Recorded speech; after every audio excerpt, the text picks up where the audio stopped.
From the National Newsroom of the Canadian Press, I'm Karen Rebo.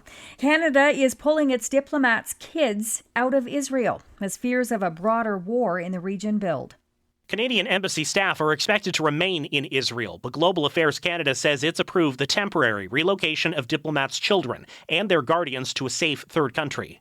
Last week's killing of a senior Hezbollah commander in Lebanon and Hamas's top political leader in Iran have ratcheted up tensions in the Middle East and sparked fears about an all-out war.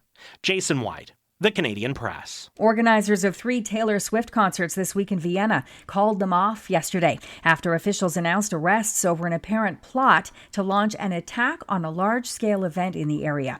Swift was scheduled to bring her Eras tour to the Austrian capital's Ernst Happel Stadium today, Friday, and Saturday, but event organizer Barracuda Music said it canceled the shows for everyone's safety. Toronto resident Ariella Kimmel flew to Vienna for the Thursday show, and she told CTV News Channel she's among tens of thousands of disappointed fans. Yes, I was really heartbroken for everybody.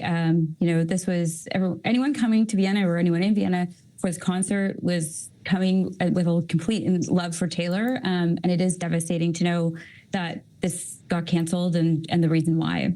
Austria's interior minister said today in Vienna that the situation was serious, but we can also say a tragedy was prevented.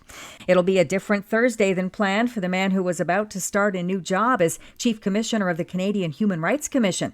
Justice Minister Arif Virani says after an independent review, Birju Datani has agreed to delay today's start of his appointment. Virani launched the probe after concerns were raised by Canadian Jewish organizations about allegations surrounding Datani's activities a decade ago online and during a panel appearance. A new poll suggests Canadians aren't exactly furious about the punishment doled out to the Canadian women's soccer team over its drone spying scandal at the Paris Olympics. A member of the team's coaching staff was caught flying a drone over a New Zealand team practice. Canada's team was docked 6 points and 3 coaching staff members were suspended. A Leger poll found 70% of respondents said they were familiar with the scandal. 39% felt the response from soccer's governing body was fair. Only 32% said it was unfair.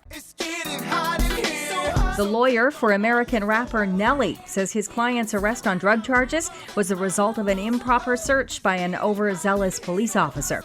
The performer was picked up at a St. Louis area casino early Wednesday. Police say they found 4 ecstasy tablets on him. But Nelly's lawyer, Scott Rosenblum, says any other citizen would have been allowed to address it and go on their way. Rosenblum says the officer did not have probable cause to justify searching the rapper, and he's confident the case will go nowhere. This is the Canadian Press.